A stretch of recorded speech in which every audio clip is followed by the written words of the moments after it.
We're recording the interview of Robert A. Joseph. This interview is being recorded by Ericka Carter from the Wright State University Veterans Voices Project. This interview is being recorded at the Holiday Inn in Fairborn, Ohio. It is 12:10 p.m. on October 19, 2019. How are you today? I'm wonderful. Thank you so much for doing this interview with me. Where and when were you born? I was born December 3rd, 1947 in Gary, Indiana. Who were your parents and what were their occupations? My mother was Annabelle Joseph, and she was a homemaker. And my dad, Sam Joseph, who was also a World War II veteran, but he was a bricklayer. Did he build anything? Did he build like homes, or was he building No, he landmarks? was industrial. Hospitals, schools, big stuff like that. Was he a part of a crew, team? Most of the time, he was a foreman kind of a guy. He worked for a family company, bricklaying company, masonry company. Did you ever get to go to work with him? I did when I came home from Vietnam. I started an apprenticeship program. I really didn't want to be a bricklayer, but it was sort of like maybe I'm of that age or something. I don't know. Sort of like following your father's footsteps. I just didn't like it at all. Did you have Not what I wanted to be. Oh. Not what I wanted to be. Did you have any siblings? Yes. My next brother, I'm the oldest in the family. My next brother, younger than me, Ray, he just retired. He was an iron worker. A what? Iron worker. Iron worker, okay. And my other brother, that Victor, had passed away 5 years now. And he owned a drug and alcohol counseling business.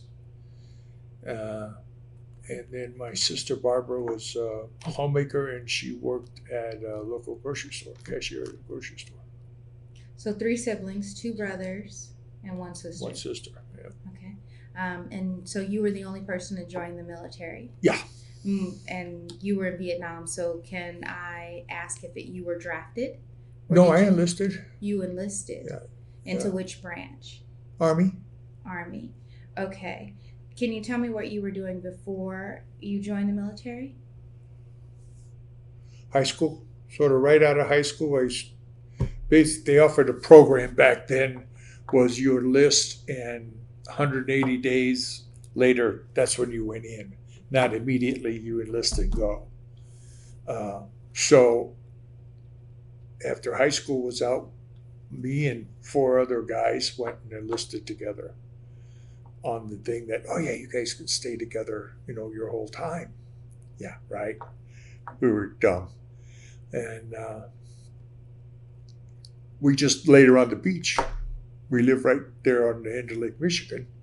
So we just had a good summertime. And then September 66, I was gone.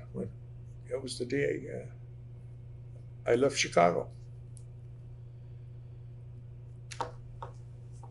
So you chose to go in? I enlisted, yes. Why? I didn't want to get drafted. And the only reason that I say that is I always, my whole life, wanted to be a policeman. Well, if you get drafted, your chances of being a policeman, being in military police is not good. So I enlisted, and I had thought about being an 18-year-old. I think I'd like to be either in the MPs, or I'd like to be a door gunner in a helicopter. I thought that would be cool.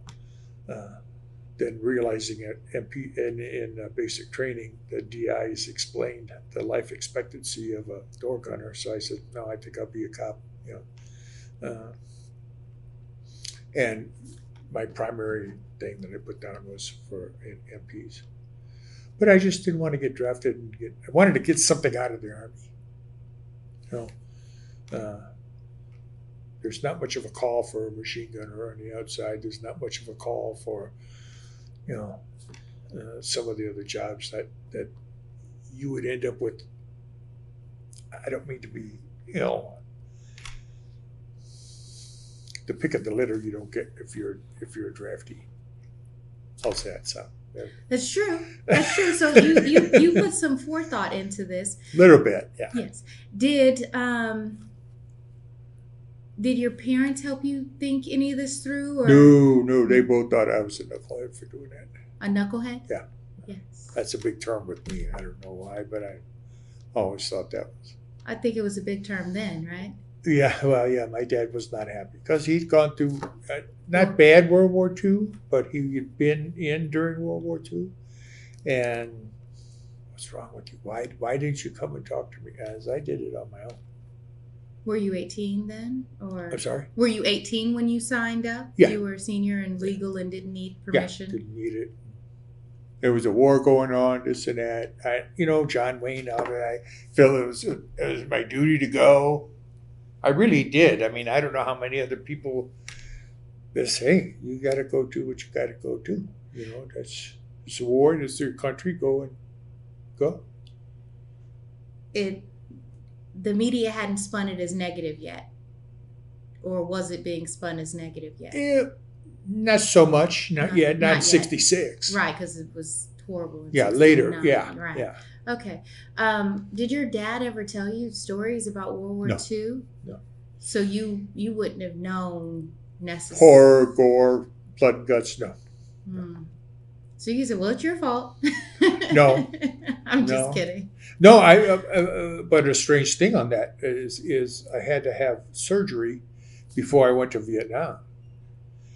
And I went to Great Lakes Naval Hospital to have the surgery. Well, that's when I first realized, because that's when I saw where guys had come home and were still body parts missing, this and that, and the horrors of war up there in the Naval Hospital. And, maybe I should have, because I volunteered for Vietnam too. And just like, maybe I made a mistake. Who knows? That was my first, oh shit. Right. Okay. Ooh, all right. Did you have any hobbies in high school or anything that you were into? No, just football. I was a one sport person. That was it. And you played on the school team? Yeah. Okay. So you had some athleticism about you. At that time, yeah. Okay. So how was basic then? You could basic. I went to Fort Leonard Wood, Missouri for basic training. In September. Yeah. Okay. Yeah. It was just like home. I mean, temperature wise, everything. It was just like home. Except I'd never seen red dirt. Never saw red dirt before. I got to see it again when I was in MP school because we went to Fort Gordon, Georgia. So I got to see red dirt again. Ooh, red dirt. Basic was funny because you're so scared. There's DIs screaming in your ear the whole entire time. And you're doing things that never in your life did you think you could do, but you were more terrified of that guy screaming at you than you were the fear of doing something. And I mean, that's all part of the program. And that was one of the other strange things, I don't know how the ladies were, but there's no such thing as a partition in a men's latrine. You sat next door to the next guy. Hi, how you doing? While you're doing your duty, for lack of a better term. They take away all that personal stuff. You're a group, you're a unit, don't worry about privacy or whatever else. And there was very little privacy at all. But basic wasn't, it was a learning experience. You had to learn how to be military and learn the job. And which helped me when I got out and got on the police department, because police is paramilitary. So that transition was a piece of cake. I don't imagine that Fort Lindenwood was co-ed yet, was it? No, I don't think anything was co-ed. Okay. Nothing that I ever saw. Was I co-ed don't know yet, what they right. did, if it was clerical stuff or who knows what, but I never, no, basic training, there was no females whatsoever. I never saw a female. Okay. So when you were doing your duty, did you guys talk to each other? Well, sure. Really? Why Okay. not? Well, I just thought you don't talk to. Well, I've always heard you don't talk to another man when you're peeing next Well, to when him. you're standing there taking a leak, you're standing there, most of the time you don't, you don't say anything, but, you're sitting there for a little while. Yeah, sometimes, especially if you know the guy and he's, you're friendly. Hey, what you think about all that, you ever get the sawdust out? So we did low crawl in sawdust. And so, yeah, you sit there and says, oh man, I don't think I could ever get this sawdust out of me. It's just conversation. It doesn't. So did you make any good friends while you were in basic? Yeah. My best friend that just passed away 2 years ago, I met him. Basic training, no. Just an MP school, no. Friendly, but basic training, I had my 4 buddies that we enlisted together. They let us stay there. After that, into the wind. But MP school, not really.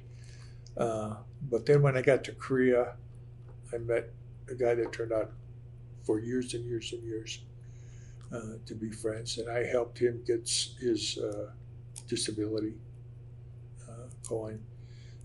Went down to see him. He lived in Cleveland for a while, then he moved to Texas, and I rode my bike down to both places to visit, this and that.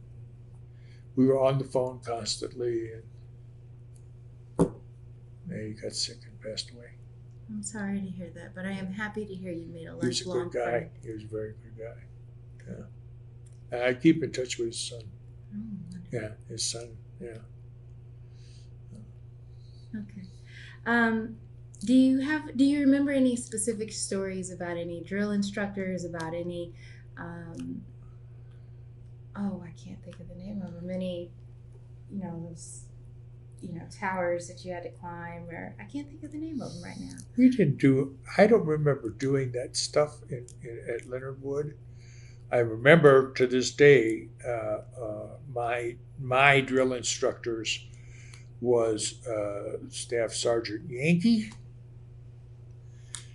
and a big 6 foot something or other to me, hillbilly from Arkansas, Sergeant Hoyle, and that's exactly the way he talked.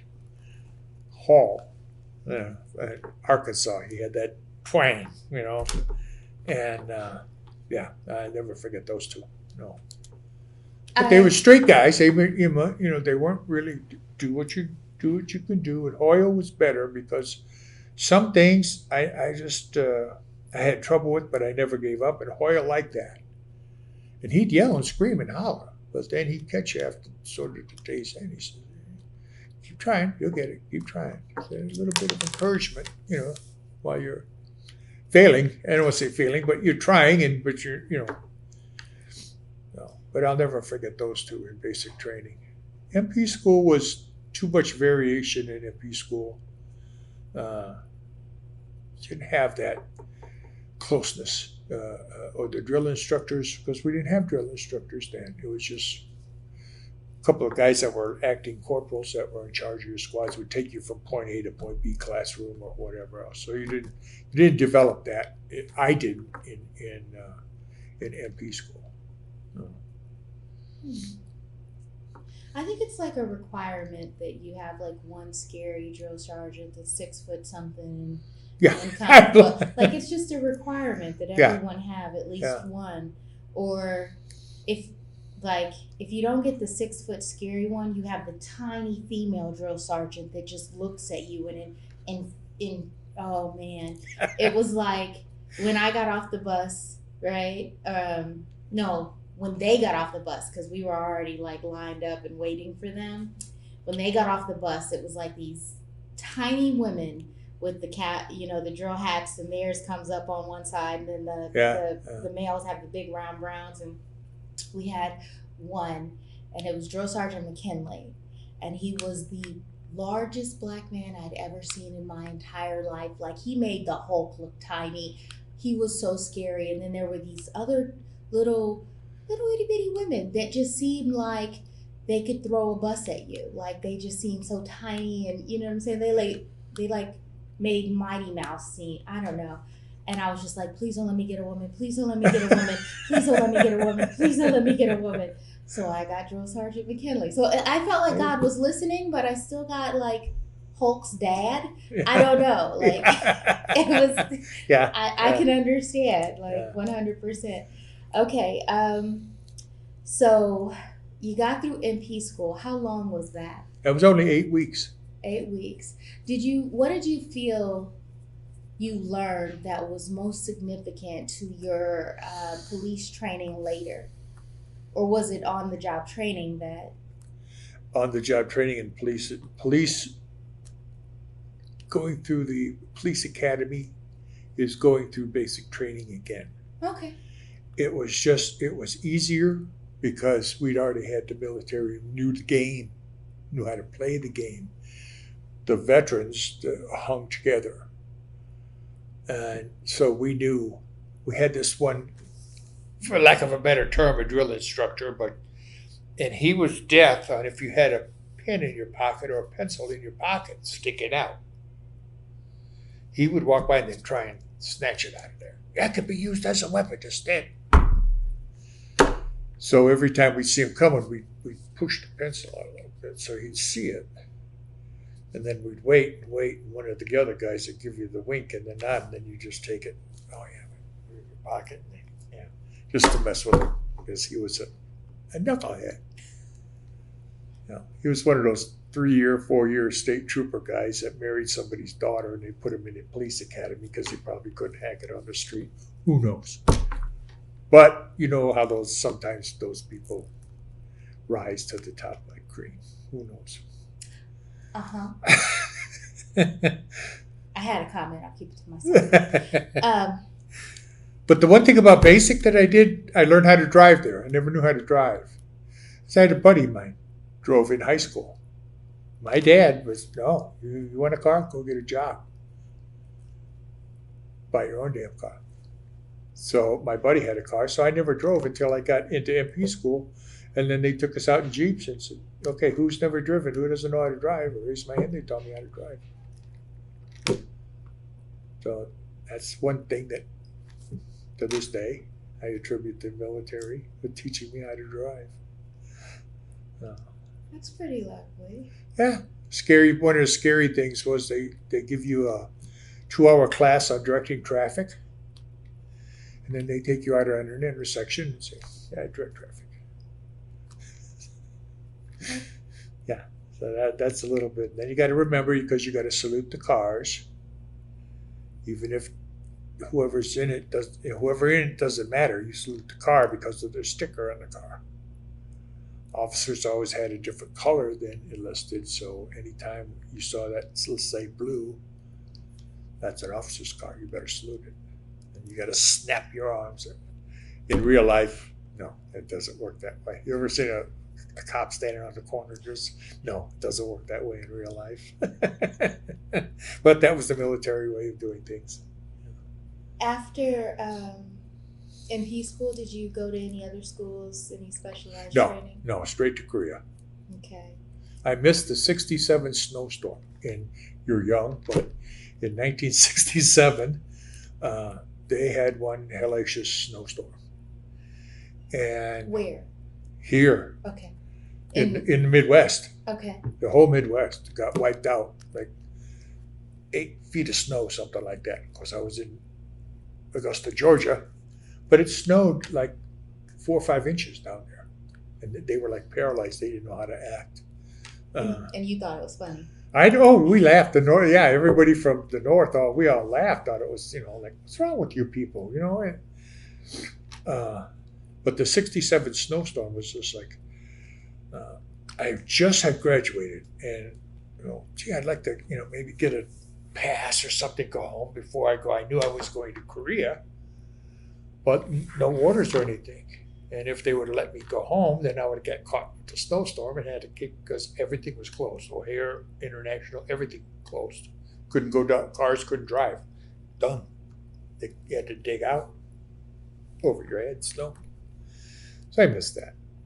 That was one of my '67 things. I remember that. I have memories of incidents that, because I'm forgetting a lot of stuff now. You forget stuff. Some stuff you remember. But no other schools. That was it. Right off to Korea. So I'm from California, right? And I'm from Bakersfield originally. And it flurried there once.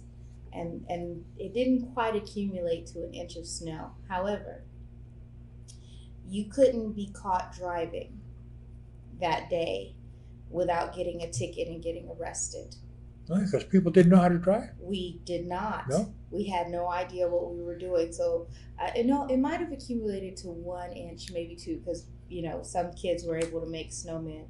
But you literally could not be on the street whatsoever in a vehicle, or you would be ticketed and arrested. And look at you now, a foot of snow and you're driving all around. But it was quite comical to see that, in my. Oh yeah, people in Augusta were just paralyzed. It's so funny. The South, they don't know. Like, 8 feet of snow, no problem. Yeah. Okay. Yeah. All right. So you volunteered for Vietnam. Well, Korea was first. I volunteered just straight up in the Army. I was an RA. I don't know what they have, U.S. and then RA, regular Army, and U.S. was draftees. Mm-hmm. So I was an RA. And when I went in, we all had serial numbers. During my time, they changed it to your Social Security number. I don't know what they have. What did you have? Social. So they changed all that, but I still, to this day, RA 168738838, which is long gone. But it's one of those things that Sergeant Hoyle and Yankee, certain things you forget, certain things you never forget. How did you adapt to military life, basic, AIT? It was a learning experience. It wasn't that hard, physical, but it wasn't that hard. And learning the ropes, I should have done that. I should have said that, or say something or do something, and you're cleaning pots and pans in the mess hall for a couple of days and get your mind right. Vietnam, burning crap in a 55-gallon drum with diesel fuel. Get your mind right. It's just one of those deals. Learning the game, learning how to play the game, learning what to do, what not to do. It's really not hard. Okay. So all the dress right dress, formations on time, all that, piece of cake. Part of the game. Okay. Yeah. Your parents still upset with you at this point, or have they accepted? No, they accepted it. Okay. They weren't upset until I went to Vietnam. Okay. Well, then let's try to get over to Vietnam. So we got to finish Korea first. All right, let's get to Korea. How did you get to Korea? Oh, that was my first duty station. All right. And they gave at that time, they gave it what they called a dream sheet. And where do you want to go? And where would you like to be stationed at? I don't know. And that's what you wrote? No, I don't remember honestly, I don't remember what I wrote down on the dream sheet. I don't know.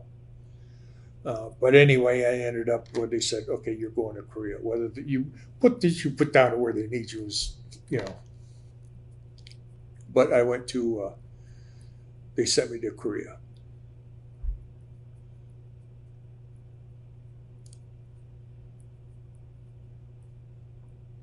I don't remember the date I got there. I know it was 67.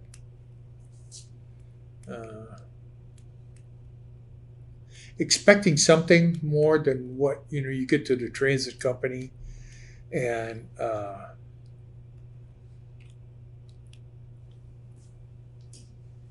you expect more for some reason. I don't know. I can't describe it. It's just, yes, ma'am. Oh, was it called the Turtle Farm then too? A what? The Turtle Farm. That's what we call it now. Oh, no. Okay. No. Because the in process is so slow. Like it takes Yeah, you a you week wait to there go through one building. And it So- never ends, no matter where you go. So they call it the Turtle Farm. Oh, One building takes you a week to no, get through. Yeah, no. They said, and I forgot where in Korea we went first, and we were only there for a day or two until they shipped us down to Seoul. And then you were dispersed from Seoul to wherever you were going to go in Korea. And they sent me up to the island, which all those guys in that room have been at. It was an island called Gangwon-do. And what? It was, again, I don't know, because those guys are, the Army Security Agency was sort of like an intelligence gathering operation. And what they did and how they did it was not my problem. Was not my, like I said, they, the building they operated in, I was never allowed into. Although I had a top secret security clearance, but not as good as theirs. They had a better one. So I had to guard their butts, but I couldn't be sitting next to them. One of those deals. But and the guys will tell you, ask them about the ride up the top of the mountain in the back of a deuce and a half. And winter, summer, doesn't matter what, snow, ice, doesn't matter, you still go on the top of a mountain. And you ride up there every day, do your job, turn around and come back down the mountain later on. And we were just the guards, us and a couple Koreans. MP guys and a couple Koreans. It was not duty, police duty. It was guard duty there. Straight out guard duty, not police duty. No, there was none of that. It was just strictly guard duty. Who's coming through the gate, this and that, It's okay. It's okay. Did you ever feel in danger? Oh yeah. And the only time I really did in Korea was when the North Koreans took the Pueblo, which was same thing those guys do, except on a ship. And they took the USS Pueblo, and you might have to Google it, but it's there. They held the Americans. I was rousted out of bed and told, go down to the village and get all the guys that are down in the village with their girlfriends and get them all up here because we're going to go to war. The ROK Marines, Republic of Korea Marines, were dispatched to the island for more security for us. So we thought, oh damn, we're going to go to war here. Turns out though, we didn't, but thank goodness. How was that evaded? How was that prevented? How was war prevented? It's more of a political solution. There was no military, it was a political solution. Just the same thing could happen today. North Koreans could do the same exact thing today. And it's going to be a political solution. And please don't, I can't Okay, I'm not. It's start no because I think I have a major problem with our president, so I don't like it all to discuss that fool. We don't have to. Yeah, it's a very good thing. We can You'd do have to that destroy your tape. offline if you'd like. Um, all right. So was Seoul an air base then? Seoul, Korea, was that an air base then? No, Seoul was It's the capital. it's the capital, but I'm trying to think of. You had Kimpo Air Base, and I honestly don't remember what air base I came into, and it might have been Kimpo because it wasn't that far of a bus ride to Seoul, to the Army Security Transit Company spot. How long were you there in Korea? 1 year. Okay. Yeah. And that was your first duty station. And you arrived in 67. So from 67 to 68, you were there. And Vietnam is still very much so happening. We're still very much so losing, air quotes, losing. And you're hearing about this and you're closer to Vietnam. Well, But I still got more. I don't go from Korea to Vietnam. Okay, no, that's fine. I just want, I guess I'm getting to how, from what you're hearing about Vietnam, I imagine you're still hearing about Vietnam. Do they still have Stars and Stripes newspaper? Yes. Okay. I think so. What are your feelings towards Vietnam? Because this is why you signed up to join. You're still not there. And now, at this point, I know media is getting worse. What are your feelings towards it? We didn't pay any attention to it. You didn't have TV. Uh-huh. You had Stars and Stripes. What are you going to get out of Stars and Stripes? It's great. Exactly. Okay. Kumbaya to everybody. All right. So you mentioned when you were talking that you had to go down in town and get soldiers out of their girlfriends' houses. Were there living spaces for them on base and they were just at their girlfriends' houses? Mm-hmm. Just checking. Mm-hmm. And you were on base by the luck of the draw. because you had a girlfriend too? Exactly. Okay. You're an 18-year-old kid. And when you left home, you didn't have anyone? I had a girlfriend, but not that way. I don't clearly understand what you mean. Well, I had a girlfriend, but we were not sleeping together. Uh-huh. Korea, you did. Uh-huh.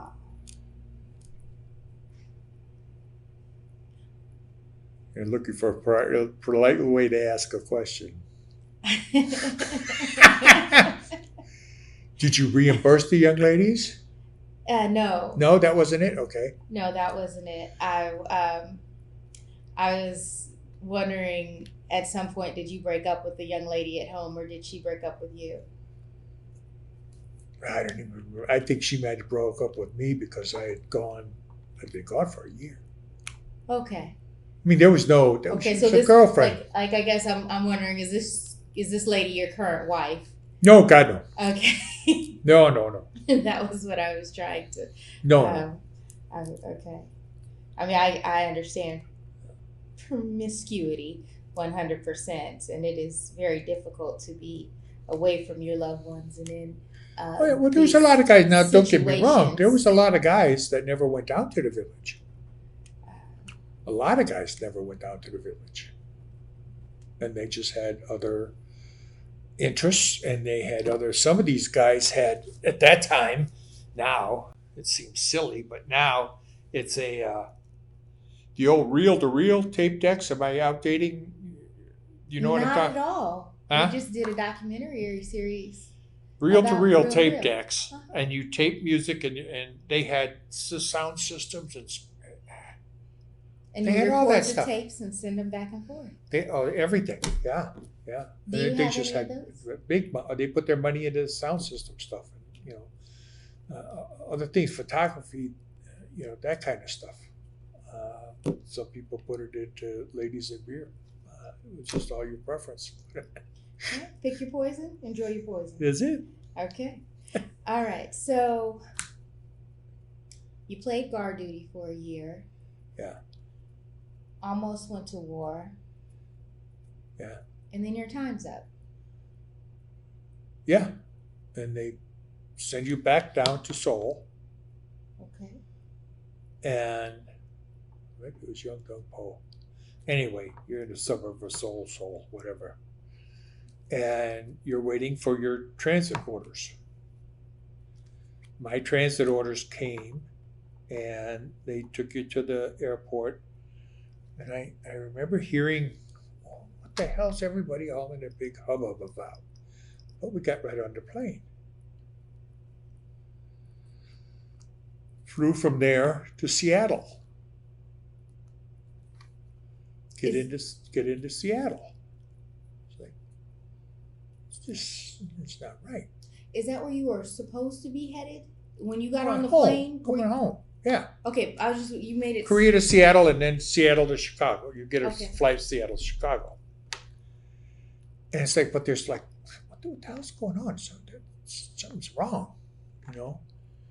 And so I asked, I had like a half hour to kill or something before the flight, and there was a bar right next to down the aisleway where I was going to catch the flight, and went in and what's going on? That was the day they assassinated Martin Luther King. So I said, "Oh my God, it's terrible. All over America, it's terrible." I get to Chicago, and we have an electric train that goes from Chicago to Gary, and that's the best way home. So you take a bus from the airport to a place called the Palmer House Hotel in Chicago, and you walk 2 blocks and you're at the train station. I got to the train station. I called my dad. I said, "Dad, I'm catching the train. Meet me at the South Shore station." He said, "I'm going to have Jack come by and get you." So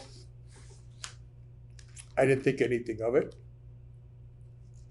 And I just, well, why would Jack do that? Who's a Gary policeman? A family friend forever. Now, I've never seen this guy after he got out of uniform with a gun. But I'm walking from the hotel down to the train station. Chicago police stopped me. "What are you doing on the street?" I said, "Well, I'm going to South Shore Station on Randolph Street." "So don't you know there's a curfew?" I said, "I'm in uniform. I got my B4 bag. I got a duffel bag." And I'm going, "I just got home from Korea. I just got off the bus from O'Hare." "Oh, man, we're supposed to take everybody down to the station that we catch that are out on the street. There's a curfew." So why is there curfew? What are you talking about? Well, the south side of Chicago's on fire. Everybody's rioting. It's not safe. They put a curfew on the streets. And I'm going, "Come on, man. I just want to go back. I want to go to Gary. That's all. I want to go down to the South Shore Station." And the old guy, naturally, the young copper, the old guy, "Get in the back, kid." Took me over, dropped me off. You know? And I'm going, this is really bad. I call my dad. Jack's going to come get me. Jack comes and I get off the train. He's there in the thing amongst squad car. I go sit in the car, throw my bags in the back, sit in the car. He's got a sawed-off shotgun sitting next to him and a .45 tucked in his waist. I've never seen a man without. He was a detective. I remember when he was a uniform guy, but he was a detective most of the time I knew. And it was like, what is all these guns? What the hell's going on? He said, "Well, they're burning down half of Gary because they murdered Dr. King." Holy crap. The realization of that. And I didn't understand it because I'd gone to school with African Americans, if you want, whatever, black people, we grew up together. I don't, all my friends that were black in the Army, same as me. We're all inner city kids and this and that. And there was no senator's sons. The old Creedence Clearwater song. I just had a hard time coping with that. I don't know why. But so I was home for 2 weeks, I think. And then I had to go to Ethiopia. We had a base in Ethiopia. Went to New York. Had to get a passport, all that stuff. Went to New York. Got on a plane. Went to Ethiopia. I'd like to talk about Ethiopia, but I have a quick few questions. Sure. You served with African Americans in basic training. Did you notice any racism while you were in there, in between the drill instructors or between any of the other? Everybody was treated the same exact. They believe the same exact way. And did you notice any racism towards any of the other soldiers? Like maybe any of those from Alabama, towards any of the Westerns or Northern folks? No. Now there might have been, but I never saw any of that stuff. But no, everybody they were all the same. I don't know. Maybe it was my upbringing. I don't know. I never saw any of that at all. I think sometimes it's really hard to notice when you're not looking for it, you're not used to it. No, exactly. Yeah. Now, like I was saying, my best friend that passed away, that we were together in Korea, he was from Texas, and I don't want to say he was a racist, but he had his moments.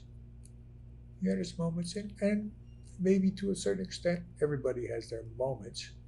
You just hopefully don't have a whole boatload of them.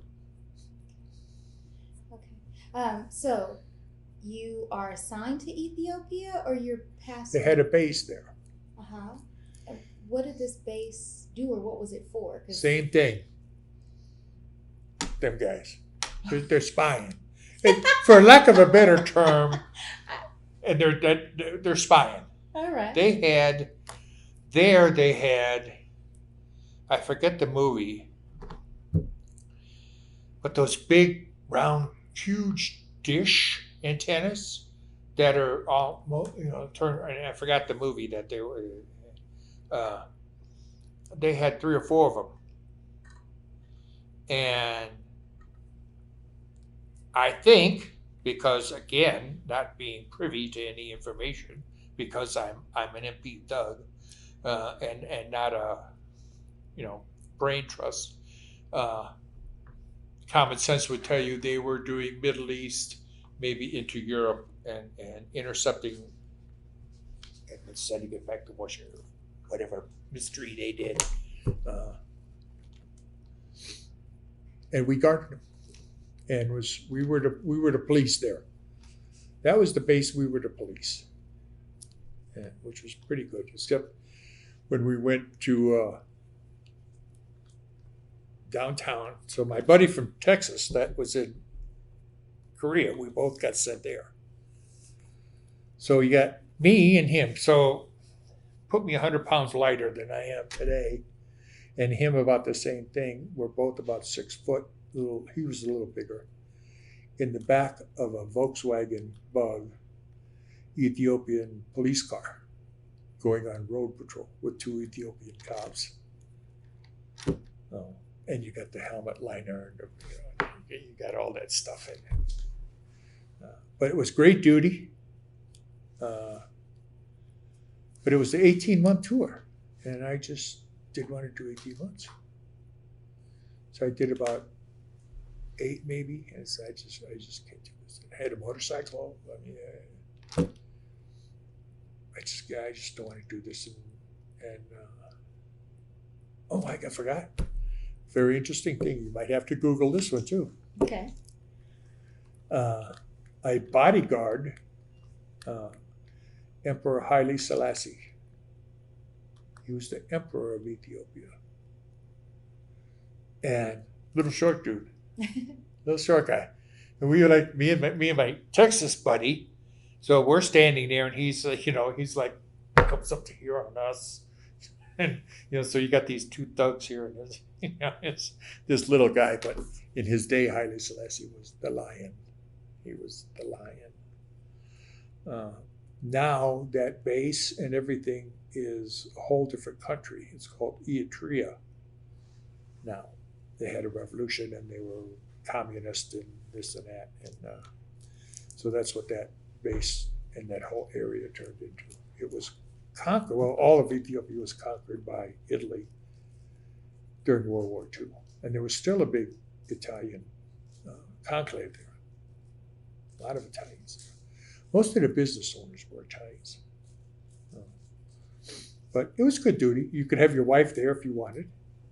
No Did you kids. have one yet? No. Okay. No. Because you're about 19, 20 by now. Yeah. No, there was no. So that was where both of us decided, me and my Texas buddy decided, this is nice duty, but I don't want to spend 18 months of it here. Well, how did you get to leave? We used to go every Monday morning and go ask to be sent back to Korea. They turned us down every Monday morning. And it got to the point where we'd come in and they said, no, get out. Reporting for duty, asking to leave. Have a great week. Yeah, exactly. That's pretty much what it was. So the only place you guys want to get out of here, you go to Vietnam. Well, okay, then we'll go to Vietnam. And they sent me all the way up to a place called Phu Bai, which was the old imperial capital of Hue, where I forgot what that movie was made.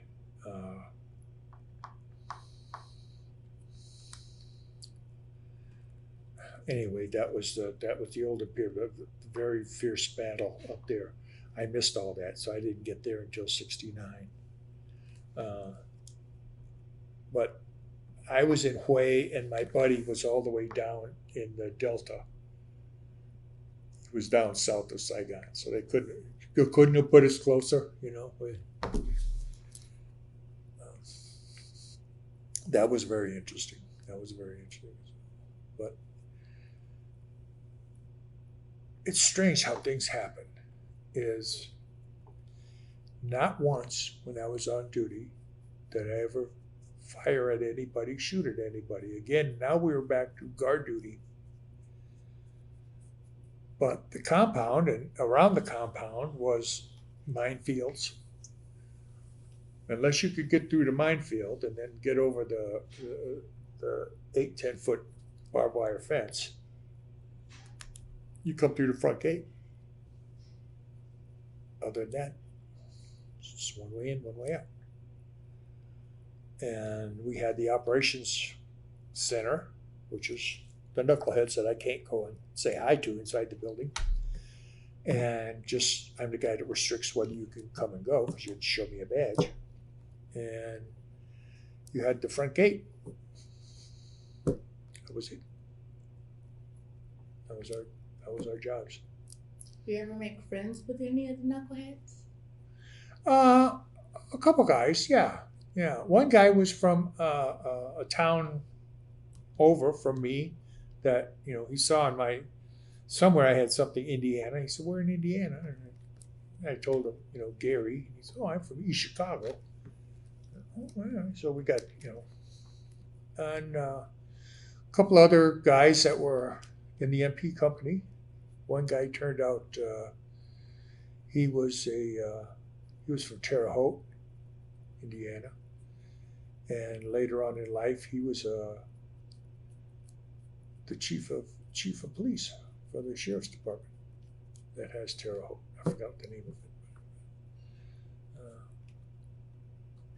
A couple of the guys that mostly in the MP company. It must be, and I don't want. I'm not saying anything bad about those guys, but you know, we went on the same ball club. It was. I don't want to say they thought they were better than us, and maybe a lot of them did. Because when you had trenches built around the base too, and they were big on shooting 122 rockets into the base and all around.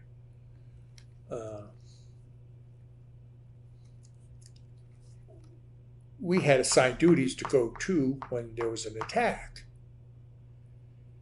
Well, to get there, you had to hit the trench because you don't want to go out in the open in case there's a rocket comes in and it splashes, kind of like fragments and stuff. So you hit the trenches to get to your position. Well, when they're all laying in the bottom of the trench and you can't run, and you start kicking them, stepping on them, doing what you got to do because I got to get out because I'm the one with the gun. Mm-hmm. They don't have guns. No. No. Really? No. Very few people had guns. And I had to go up. My position during an attack was up at a star bunker, which is a 2-story bunker, concrete and sandbags. And there was a 50 caliber on the top. So my thing was the 50 caliber machine gun to hit the, because you got your field fire. Mm-hmm. So my thing was with the 50 caliber, anybody coming down the road. That was my part. And I had to get there to do what I had to do. And they're laying in the trenches and we're kicking them and smacking them. And I don't care, sit there and cry for your mom all you want. I got to get down to the machine gun. One of those deals. But for some reason, they didn't have a lot of dealings with us. They didn't have a lot of dealings with us. My sergeant's here when I was in Korea. Haven't seen him since the day he left. He left before I left. And I hadn't seen him until last night. Did you recognize him right away? Oh, right away. Yeah, we're both older, but yeah, exactly. As soon as I was sitting there talking to another guy, and I think it was Mr. Miller, said, "Hey, Bob, I got a guy who wants to meet you." And I turned around and looked, and I saw him at the meeting. It was really pretty cool. It was really pretty cool. And he married a Korean lady, and she was there. This was a pretty good thing. I guess his trips down to the village worked for him, huh? I'm sorry? His trips down to the village worked for him. No, she didn't play that game. No. She was a straight up. Is that not where he met her? She was the post seamstress. Oh. She didn't play. I get it. No, she didn't play. Okay. And a very nice woman, and very, no, she didn't play at all. No. Good for them. Yeah. To this day, they're married. Mm-hmm. So, yeah. But I had seen him. That made me feel real good to see him. And then he asked about my buddy from Texas because he knew how close we were. And just, catching up on life and what you do afterwards. And he was Abbott Laboratories, which is a drug manufacturer over in Chicago, by Chicago. And he said, I went back to work for Abbott Laboratories, and I retired out of there. I said, oh, good for you. He said, what'd you do? I said, I was a 30-year cop. That's what I wanted to be. So let's finish up Vietnam. So you were there. You never did have to shoot it anymore. No. Pretty peaceful. Pretty much rocket attacks, but other than that, no. It was. You got through it. How long were you there? I did a little over a year because they they were doing a thing. If you extended and I forgot how much time it was, if you extended your tour, it was a 1-year tour. But if you were close to getting out, and what a lot of guys were doing, they would leave Vietnam and they'd have like 3 months to do, and then they were out. Well, they sent them back to the United States to play a game, which after, a lot of guys had a problem. No matter what your job was, no matter what you did, whether you were combat or not, during Vietnam, very little game playing was done there. Very little was done there.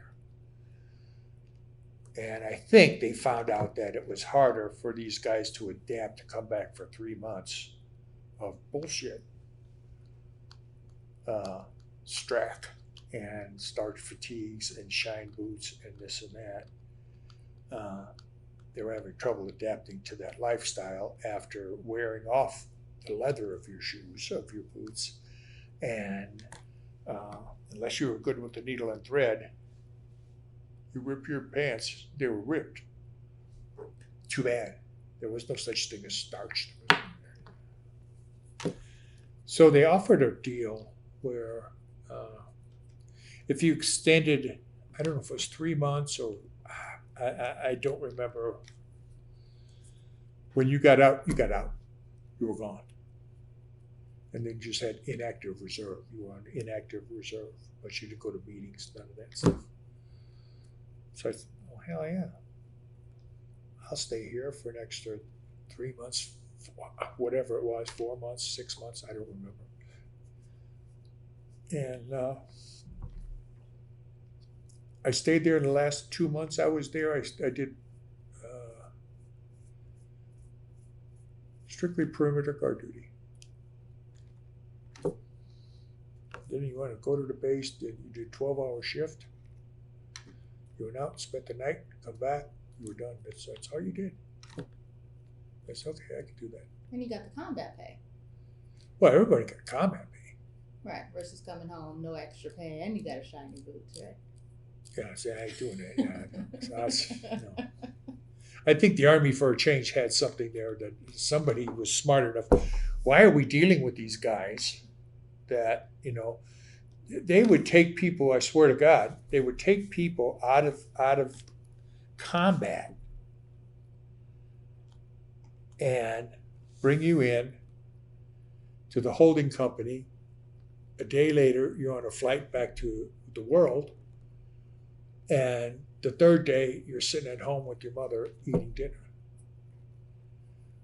What kind of depressed kind of a thing? What kind of a, get your mind right do you have 2 days later, you're sitting there in the living room with your mom?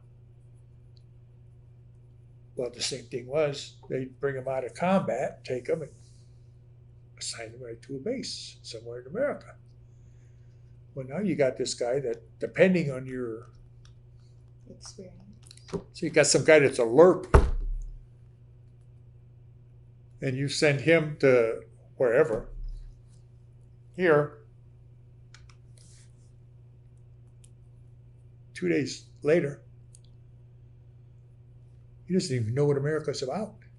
None of us did. When we came back, I came back and go, oh, damn, look at that. I never saw a miniskirt. No. No. That was a beautiful thing. My word. Yeah. Yeah. What are you staring at? I never saw one. You. I'm staring at you. Yes, I was. Yes, I was. Can you explain this to me? It was an experience coming home, and getting your mind right. Some had more problems than others, I believe, which is evident, even to this day, people have problems. I'm amazed at the suicide rate of veterans on the daily that you see posted around,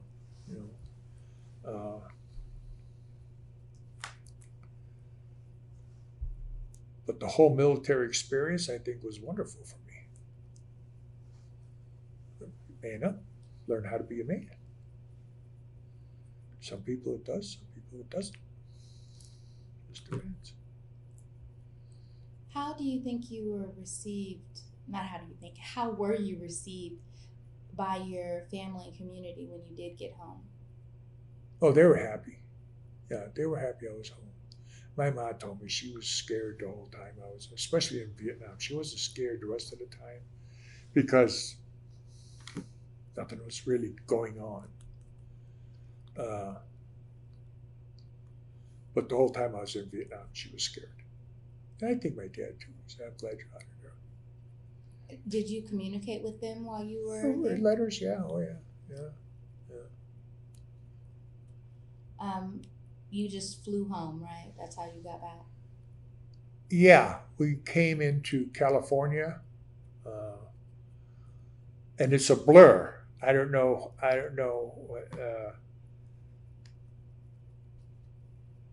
don't remember where we processed out at, but you got off and you went over, and the first thing they did was you took your papers into some guy, dropped your papers off.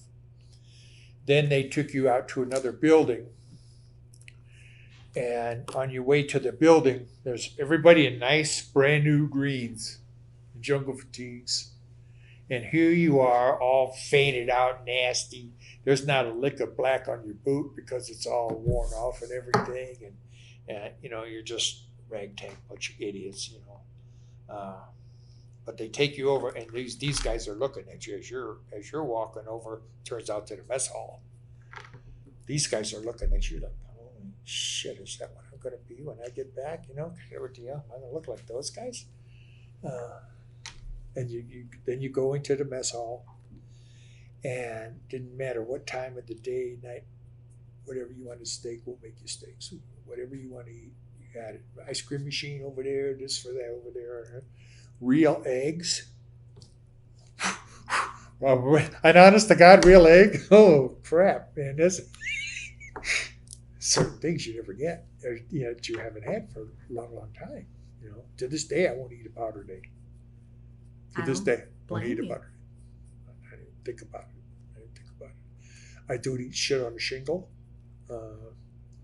I don't eat biscuits and gravy. I don't care if my mama made it. I wouldn't eat it. I'm strange. What can I say?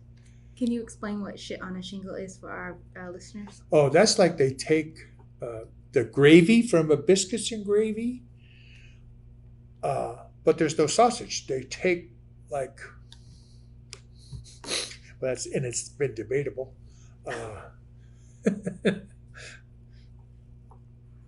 Sort of like, and I don't know if they have it everywhere, like lunch meat, beef lunch meat sliced real thin, like you get in a grocery store, in a little baggie. At home in Indiana, it's called bunting, but it's very thin sliced beef, and they chop it up and throw it in with the gravy, no sausage, and then they put it on a piece of toast, ladle it on a piece of toast. Shit on the shit, because it looks like shit. Look like you had diarrhea. I don't eat that. I don't eat liver. Another Korea story. I don't eat liver because I never really cared for liver, even at home. My dad's favorite. I never ate it. I did try it in the Army. No. And I knew that I was correct because they would bring up on the mountaintop, they would bring up the old cans of food, how they did in the Army, those big cans. And they would let me in the door to get my tray at the operations center because we just had a guard booth. So you went in and you got to go in the door. You didn't mess around. You didn't go anywhere else. You just went and you made your tray. Well, and days they had liver, I would eat whatever else, but I wouldn't eat the liver. But we had a Korean guy walked around in between the fences, at two fences, and a Korean guy did guard duty well, and he had a dog with him. And fed the dog my liver. Dog threw it up. So dog throws up liver. Got a problem. So I knew in my heart of hearts, never touched the liver. That's held true today at 71. I agree. I'm not a liver fan myself. Yeah. Okay. So you come home. You're happy to be home. You've got this military experience you can put on your resume. You did yourself one favor there. And the reason I did that too is because they told me you get 10 points extra on a civil service test if you went to Vietnam.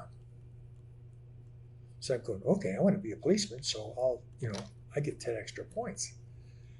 Went to put it in my application, told them I've been in Vietnam, I get 10. No, that's for the government. That's not for locals. Which didn't matter. I'd have done it anyway, but it was just like, damn. Did you get extra credit for being a veteran? No. There was nothing. None of that. None of the stuff. Experience? The experience was my own. What I brought back or what I, nothing that goes on today that veterans of any era get was around other than the VA. And what little was given by the VA. Then. Okay. Yeah. Now it's a lot better. Yeah, it is. It is. And I did take college for 2 years. Using your benefits or no? Yeah, okay. Using the VA. I got an associate degree in law enforcement. And I got hired. So what do I need a BA for? No, just for timeline's sake, you did this when? Was that after you got hired or before you got hired? No, before I got hired. Okay, so you got out, went back to mom and dad's house. So you're about 21, 22, used your VA benefits, got your degree, and then so about 25, you said, hey, sign me up, I'm going, and then got your job. Sort of, yeah. I when I first got home, my dad he never changed. I said, hey, Dad, how about co-signing for a car? Get a job. He said, go get a job. Co-sign. How am I supposed to get a job without a car to go around and look for a job? That's your problem. Go find a job and I'll co-sign. So calling my friends, doing whatever, And I went to U.S. Steel. No, Inland. It was Inland Steel at the time, because you could always go get a job in the mills. That was we all. If you didn't have any plans on going to college, you always knew you'd go to the mill, get a job, make a decent living. Because most of our whole area economy, like Youngstown, same thing.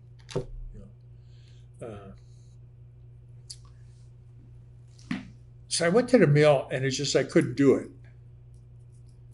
I just could not do that nasty ass. I just couldn't do the mill. There was just something. I would drive up to the gate to go in, and I'd just turn around and go, and turn around and leave. I couldn't do it. It wasn't a bad job they had me doing, but I just couldn't do the mill. I don't know what the whole deal was. And then my dad said, well, why don't you give, bricklaying a try? So he got me in the union, and I was on my second year, I think, of bricklayer apprentice. It's a 4-year apprenticeship.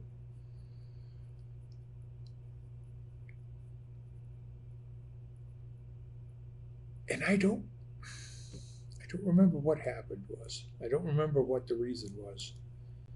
I know we got in a fight. Me and my dad got in a fight over something. I don't remember what it was.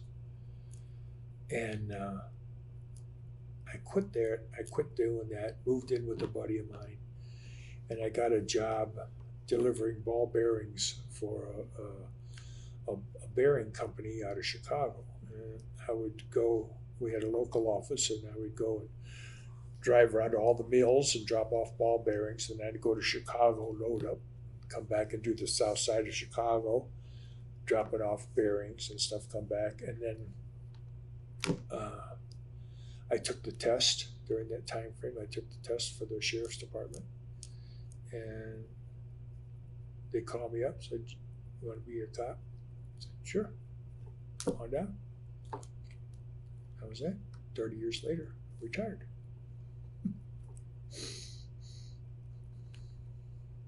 How old were you when you became a cop? I was 30. So it took you a minute to find 30. a passion. Yeah. Well, I always wanted to, but just didn't seem right. And my dad had gone and got me the job, so you're not going to drag up right off the bat. But it's the best thing I ever did. And the best job I ever had. I was happy going to work almost every day. But I was one of those guys, very, very, very, very seldom, if ever, did I miss a casework. I love being a policeman. And another thing, that 30 years, never shot anybody. And that counted 10 years on the SWAT team as the battering ram guy that busts down the door. Not once. Well, did you at least go to the firing range? Oh, well, I had all that. Yeah. Believe me, I got to shoot a lot, but not at anybody. Thank goodness, not at anybody. I never had the cause to. I came close a couple times. But it wasn't, you got to make a decision. The two times that I could have shot someone justifiably, it was like we were there on a domestic. The guy was drunk. He's sitting in a chair, got the gun in his hand, in between his legs, and he's calm, talking, this and that. And excuse me, I said, "Are you going to give me the gun or not?" "No." "Are you going to use it are you going to shoot yourself?" "Hell no." "Oh, lady's the bitch. Not me, I'm not." "Okay, fine. Leave him in the basement. Go upstairs. You got somewhere to go?"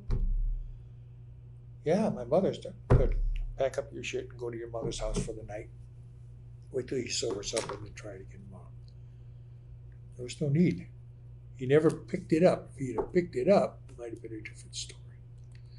The whole 10 years I was on the SWAT team, of course, my job was to beat the door down. The others ran in, right?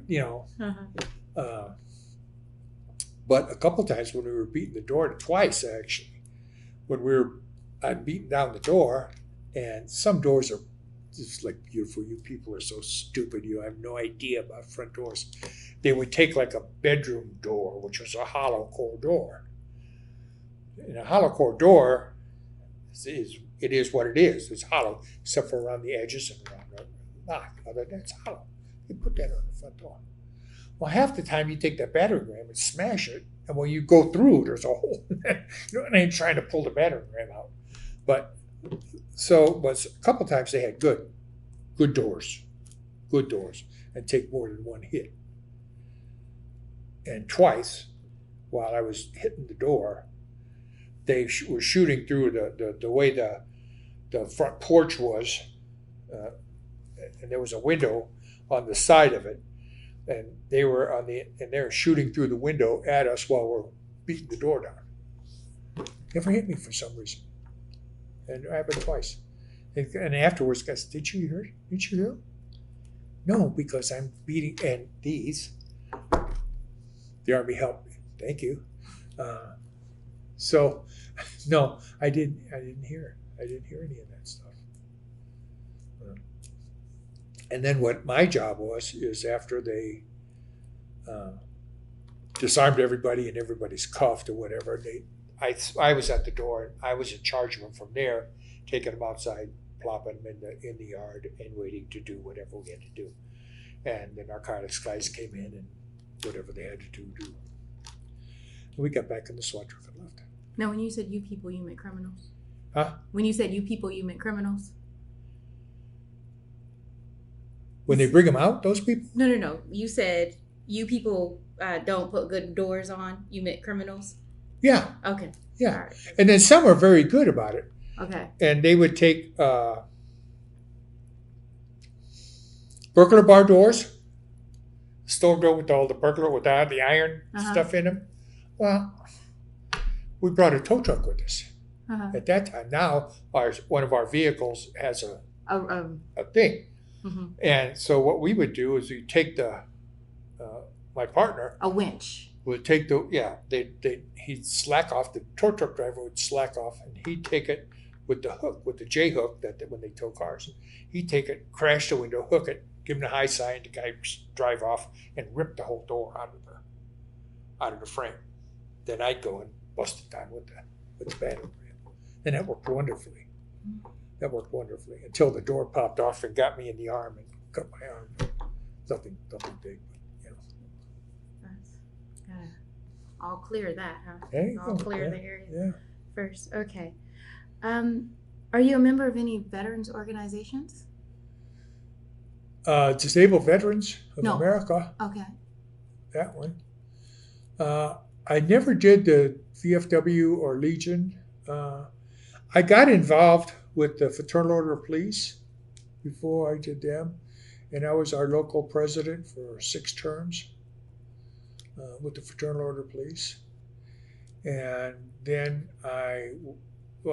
still am, but I was off and on and being a charter member of our local Blue Knight chapter.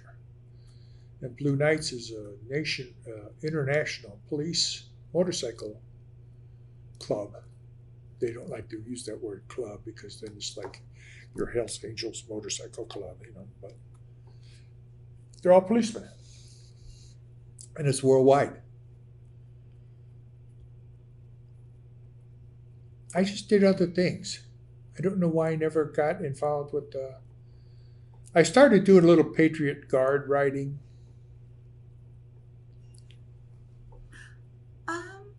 Well, when you can belong to so much, why settle for just one? What do you mean? Well, you're a police officer for 30 years. You were in the military. You're here at this reunion, so you're a part of this too. So you have so much that you can be a part of. You don't have to just settle for just being in the DAV. You can be a part of the I could go to the Legion and I could go to the Legion and the VFW. Yeah, True, but your time is so valuable. You should have, do your passions. If riding is your passion. I changed it. I tell you what changed my opinion and made me want to start getting a little more involved in military stuff. I never had the inkling to do that. Okay. My friend that we grew up together went in the Marine Corps, Vietnam, got shot up a couple times. Anyway, he lives in California. He was he was on LAPD for a while until the Watts riots, and that was the drawing. That was the end for him. He said, "I'm sitting in a squad car, and all of a sudden, somebody blasted with a shotgun the rear window of the squad car, and this and that." He says, "I got a wife and 4 kids that went on the way." He says, "No," but anyway, so he's very involved in Marine Corps, whatever, and then he got involved in the Run for the Wall, which is a motorcycle thing that they start in LA and they ride motorcycles. This is like organized, like I'm amazed. They ride motorcycles from LA to Washington, D.C. for Memorial Day. You got that, you got Rolling Thunder, same thing as Rolling Thunder. So he said, "Man, why don't you ride with us? Why don't you come with us one time? Okay, I'll come."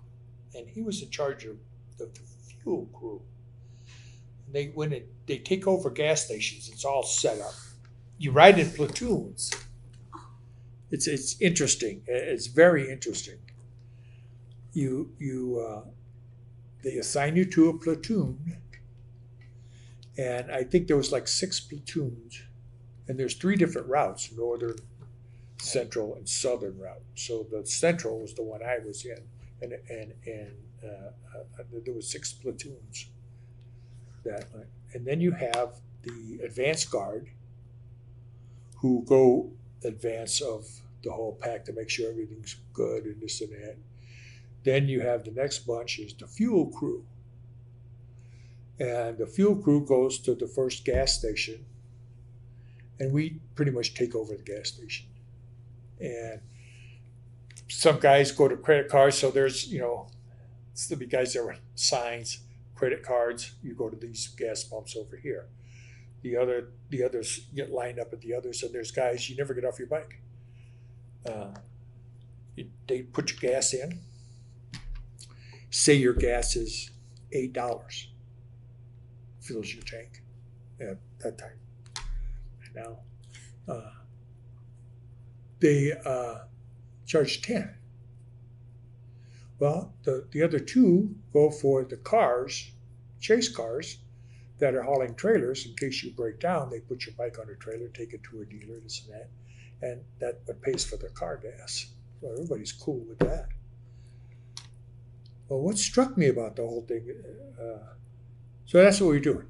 And again, I go back to, what do you want me to do? You're picking me up in Indiana. You started in L.A. He said, we really need someone to go, and I got one other cop here. He said, I really need you to help him direct traffic, because there's 6 platoons. There's, I don't know how many guys. There's a boatload of guys in a platoon. Well, they're out onto the street still. So we're trying to get them into 4, 6 pumps. And they're not paying attention. They're, come on, man, get over here. So we need someone to get them from point A to a pump. He said, could you help? Of course. I loved it. It was great. It was fun. It was great fun. The one thing that stuck out in my mind was every overpass we went on, somebody was there with an American flag. No one ever did shit for us. I'm riding down the road. I'm tearing up now. I'm riding down the road, see all these flags. There's tears coming out of my eyes. It's like, yeah, people do give a shit. Why? It's because of you. Because of you guys. What you went through. We benefited from it. They would have never, nobody ever cared. 1970, it was over. Or 75. Vietnam's done. Nobody ever gave a shit till Iraq. That's a shame. That's the way it was. Nothing you could do about it. I mean, in reality, nothing you could do about it. But it took that for a lot of guys to make peace. I still have a very good friend I was on the police department with, and was shot in Vietnam. He has never gone to see the wall. He said, I can't bring myself to do it. He says, I got too many friends that's names are up there. I can't do it. But it was just one of those, that made me sort of want to get involved a little bit more, was doing that run for the wall. And it was beautiful. It was, the camaraderie there. It's like here, guys you haven't seen, don't know. I don't know half those. I know 2 guys in there. That's all I know. All those guys you saw last, I know 2. But the same thing on the run for the wall. I knew 1 guy, my buddy. But after seeing that, knowing that people do, these things, and we would go to some gas stations, and there would be people from the local VFW or Legions there that had done projects or whatever and raised money for, they would buy our gas. every day you went somewhere. When you ate lunch, it was a VFW or a Legion. They would feed you every morning. There was somewhere that it was a Legion or a VFW would have pancake breakfast, everything before everybody got on the road and left. It was amazing. But really the big thing was all the flags, all the people that gave a shit. They never did before. It was pretty outstanding. Pretty outstanding. Have you heard of Honor Flight? Yeah. Oh yeah. Have you done it yet? No. I would go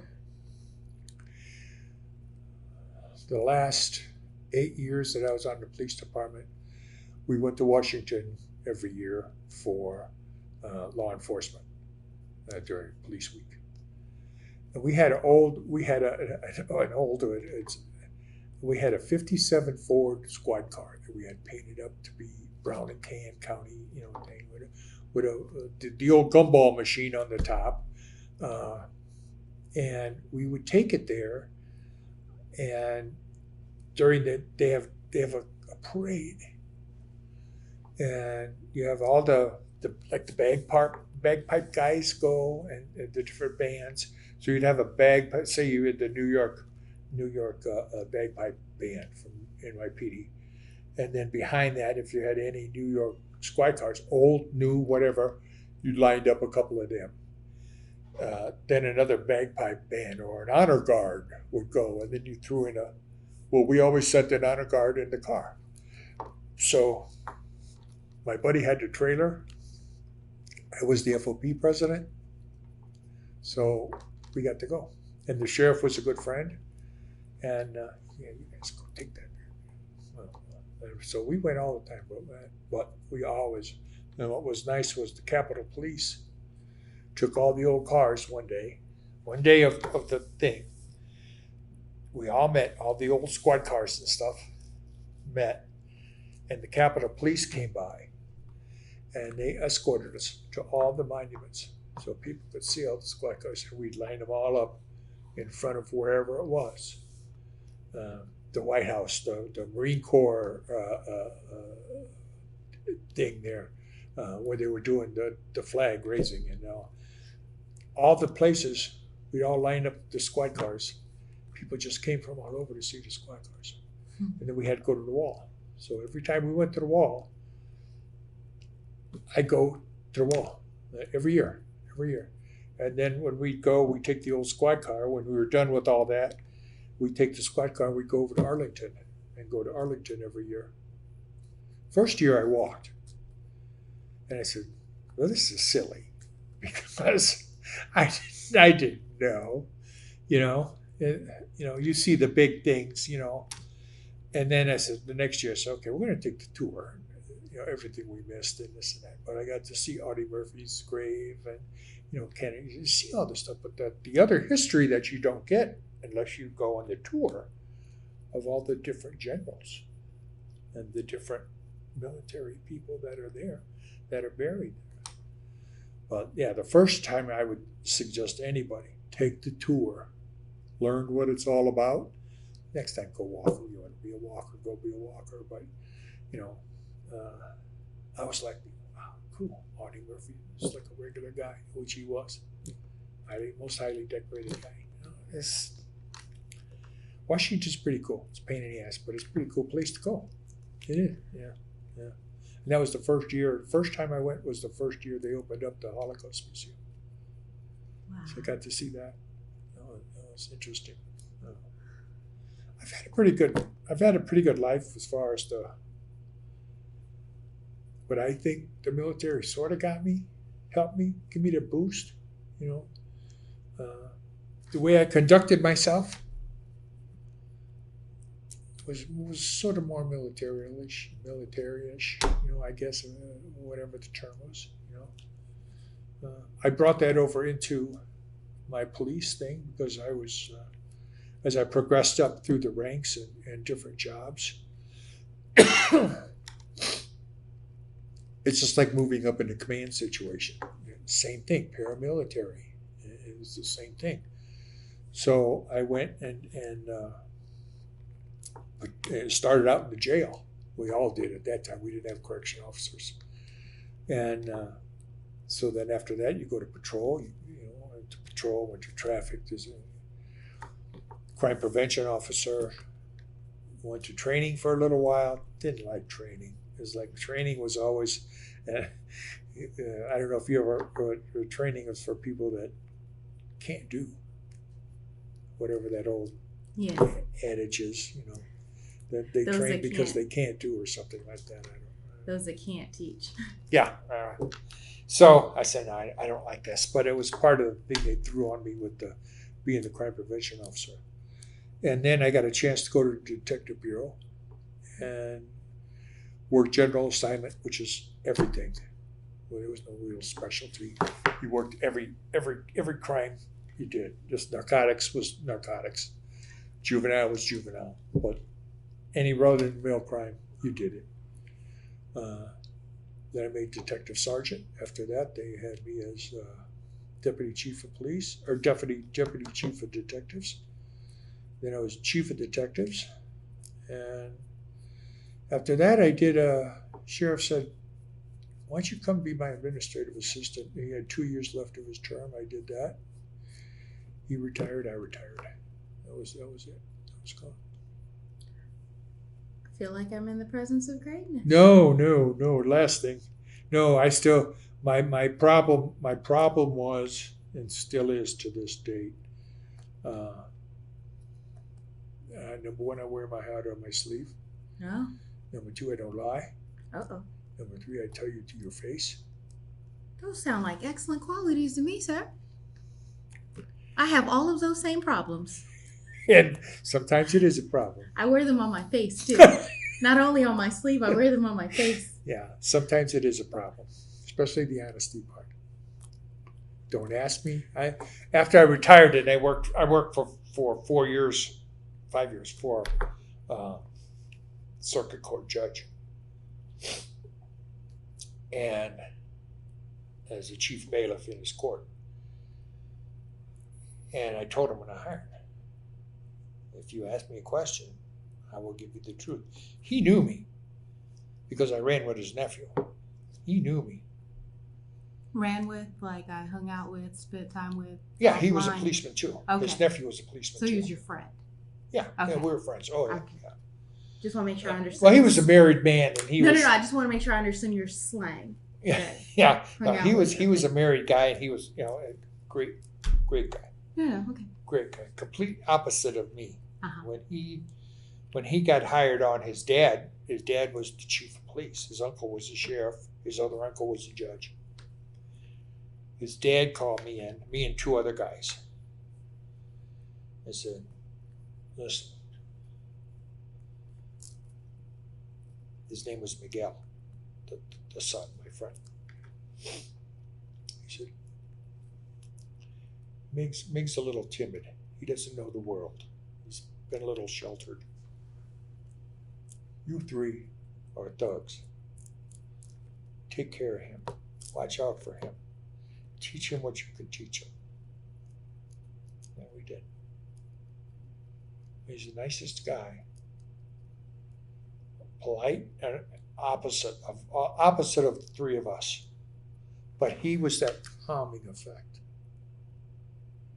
We would get pissed off just as soon punch him.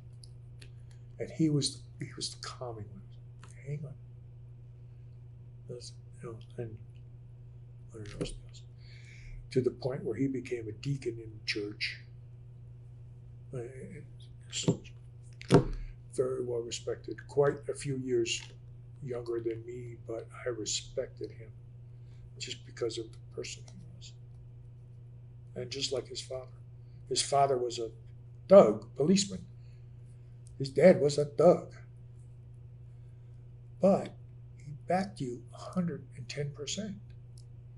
If you were right, he would back you to the end of earth. If you were wrong, he would sit down with you and tell you and show you what you did when you screwed up. He was a yeller and screamer, but there was a time. And you knew the yelling and screaming, you sort of knew. I don't know if you've ever known those people. They yell and scream because that's what they are. they don't mean it in a personal thing. They just are that way. And his dad was a yeller and screamer. But he would take the time. But the one thing he always told you, never lie to me. If you lie to me, I'll never trust you. And if I can't trust you, something happens, I think you're lying to me. We never lied. Just those things. I just things in life. But the military made me the policeman that I was. I attribute that to the military life. You knew the game. You knew how to play the game. You know, and that was what it was sort of easy when I left, because you got all these kids now. We have very few people, and to this day, until next July, I'm the president of our local sheriff's merit board, police commission. We do the hiring, firing, disability, this and that, or discipline, that kind of stuff. And I always look on their applications. Very, very few are coming in that have any military experience whatsoever. I always like that military guy. Now, we've had a couple of knuckleheads that were military and screwed up and had to go. But it was not the military part. It was just, he was an idiot. You know, one guy beat up his wife. Beat her up real good. In Indiana, you can't do that. You're gone. So, and I imagine quite a few other states, but Indiana, your history, you can't do that. It wasn't his military, and I said, why didn't you go to the VA if you need help? He said, I don't need help. Have a great day, sir. Exactly. Do you have any family that you'd like to, a wife or anything like that? Yeah, I'm married. Yeah, I've been married. We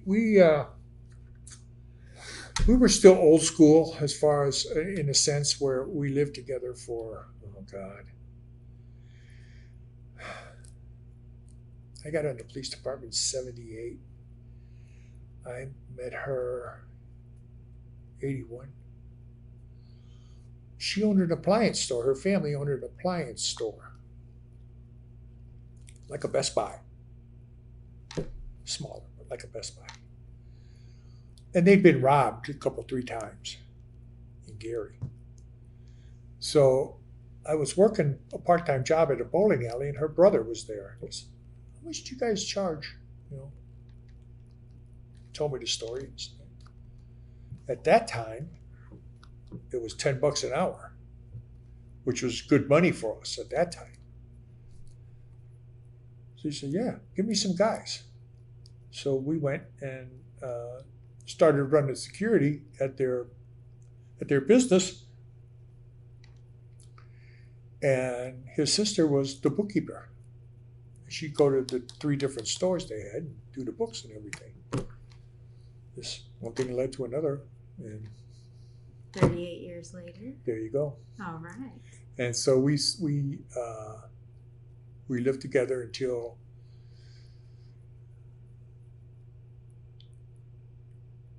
'02. In '02, I retired, and right before I retired, we got married, so she could get insurance and all the other stuff. Okay. And then I got my VA stuff. I made a claim with the VA and got paid for that. And she's going to get benefits from that. Wonderful. Okay. So a few last questions. Sure. All right.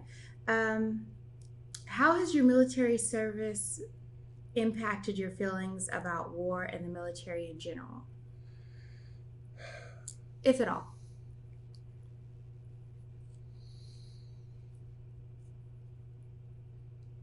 I don't have a problem.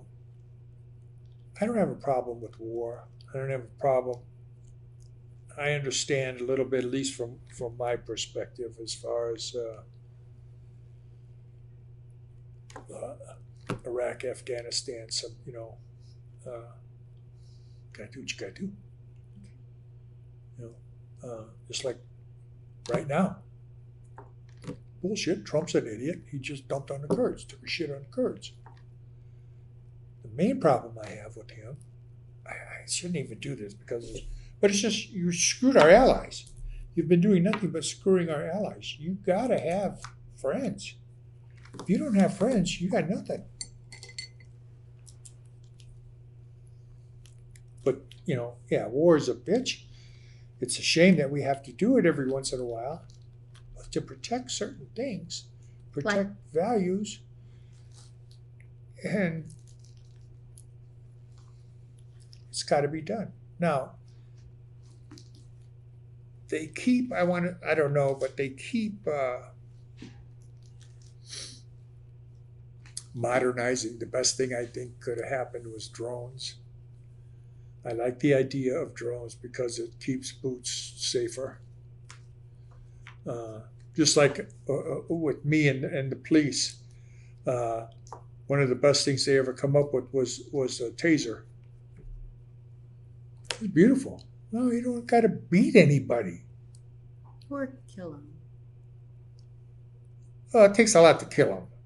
Well, not for a taser? Not with a bullet. I'm saying that's an intermediary before a bullet, right? Yeah. You don't have to fight them and you don't necessarily put a bullet in them. It's a good Exactly. medium. Yeah. I don't have to get hurt. You don't have to die. But you will calm down. I've broken my hand a couple of times fighting. You end up, I remember underneath a kitchen table in a trailer fighting some guy. And at that time it was a PR-24, the black with the like a handle on it, and it's a version of the old rice chopper thing that the Orientals use. So big, there's a handle on it, and it goes down on your arm, all the way down your arm. And there's all different moves and techniques you could do with that. But you can't swing it underneath the kitchen table. So all you can do is do what they tell you don't ever do. Hit him in the head. On your kitchen table, what are you going to do? You're going to hit him in the head. But that takes all that away. Now you got to tase him, and you're done. Unless he's a loony, you got a problem. Because a lot of times tasers don't work on loonies. But the majority of the public, John Q. citizen, you're down. You're down. And the same thing with your drones. Drones and anything that's going to keep the boots away from bullets, God bless them. They should do that shit. Is there anything you feel like we haven't discussed or that should be added to this interview?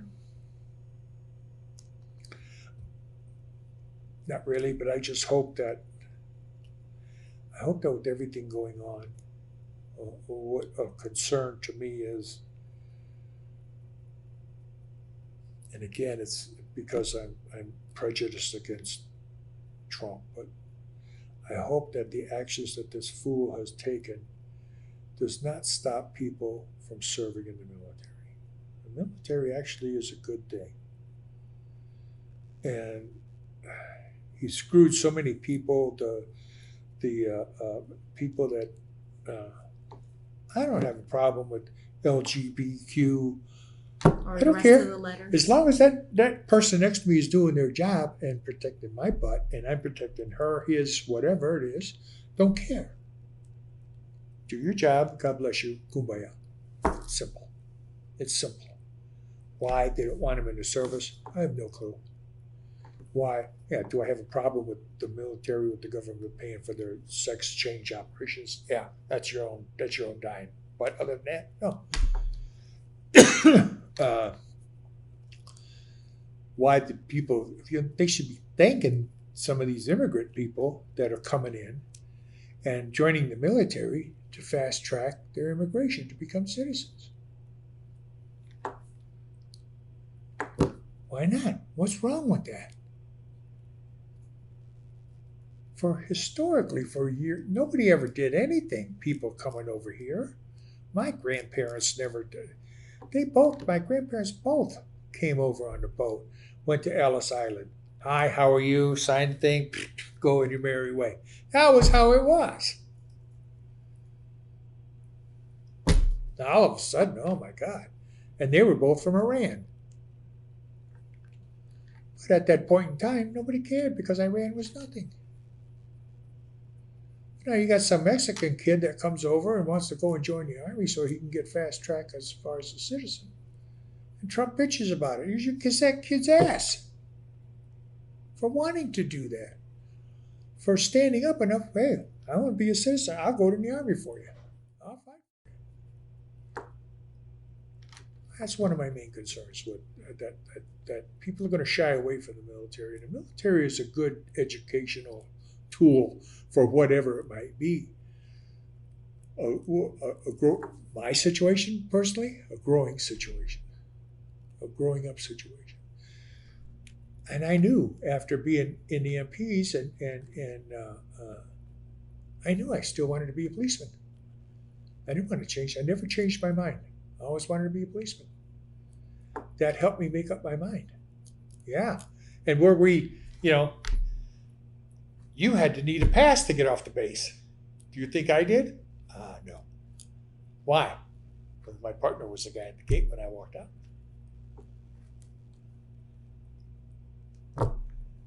It's everywhere. But that's the way it is. That's life. That's the way it is.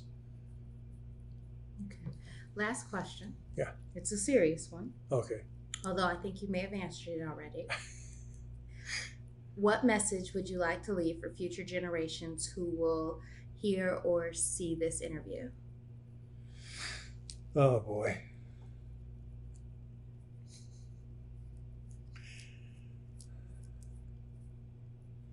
You can always find humor in anything. In anything, you will always find humor. You might not seem like it at the time, but you'll always find humor in your military service and in life. Never judge people by what they look like, what they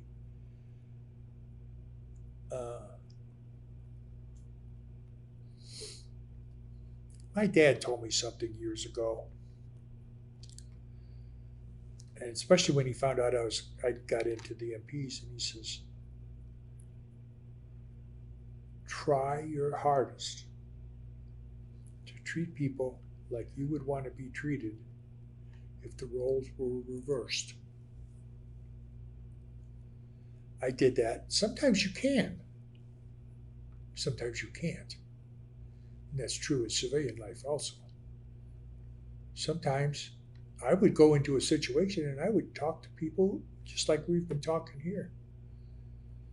Sometimes after the second sentence, you had to change your whole way of approaching things. I think the military is a good learning opportunity. I know I've said that prior to this already. Don't be afraid. If you're worried about, there's so many different branches to get in. That will make you maybe not be a boots on the ground person. But the military is a good thing, and it's a good life. If you want to spend your whole career there, if you want to be 20 years, you could be 20 years.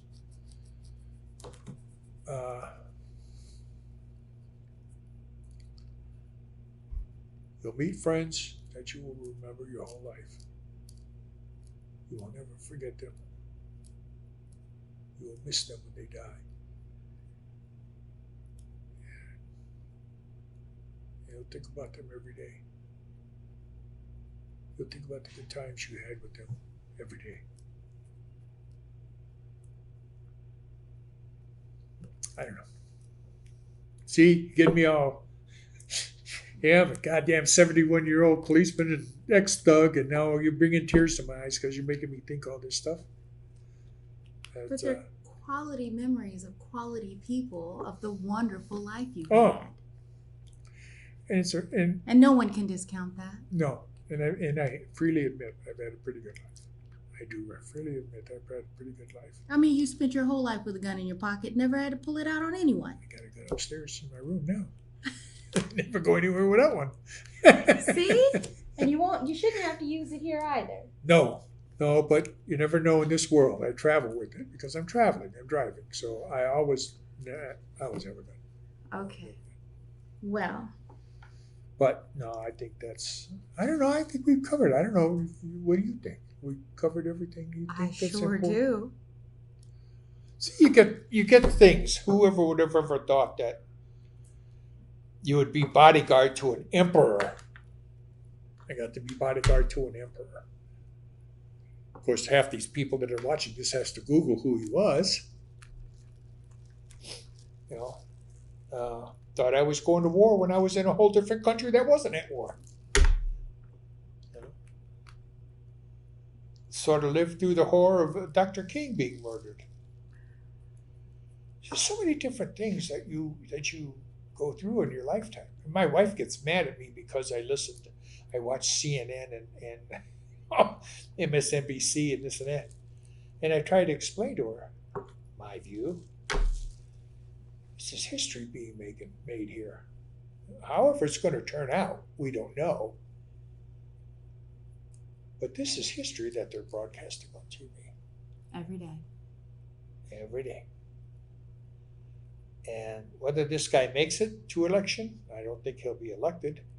But if I know, if I was Catholic, I'd be doing rosaries and everything else. But I'm not. I'm just a heathen. So, but this is history, and we're living through something that you will be able to sit and talk to people and tell them about whatever's going to happen here. And, you will be able to do that, just like I was able to do certain things. Well, I really appreciate the history we've made here today, Bob. You're very welcome. And I hope I've done something that someone's going to take the time to sit there and listen.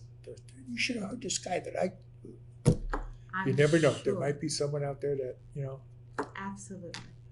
Just because we're old, we, have the most important stuff to say. Yeah. Absolutely. And history, that's the whole thing. It's history. Nobody knew about, who knows, have you ever heard of the USS Pueblo? Well, no, you wouldn't, because it was 1968. You weren't even born then, were you? I was not. You were not. I was not. There you go. My mom was. Yeah. But you can Google it and find out all about it. Oh, thank God for Google. Yeah, exactly. Thank Yeah, God for Google. exactly. That's exactly what I tell them too. That's what I tell the kids. Well, so-and-so, what? Google it. You'll find out. I'm not going to explain it to you. Huh? It's Googleable. Yeah, exactly. Everything I was saying is. that word before it was in the Webster Dictionary. Yeah. Yeah, I was. It was like, it's Googleable. Go ahead. Yeah. All right. So that concludes our interview with Robert A. Joseph. Thank you for your time today and for your military service. You're very welcome. You're very welcome.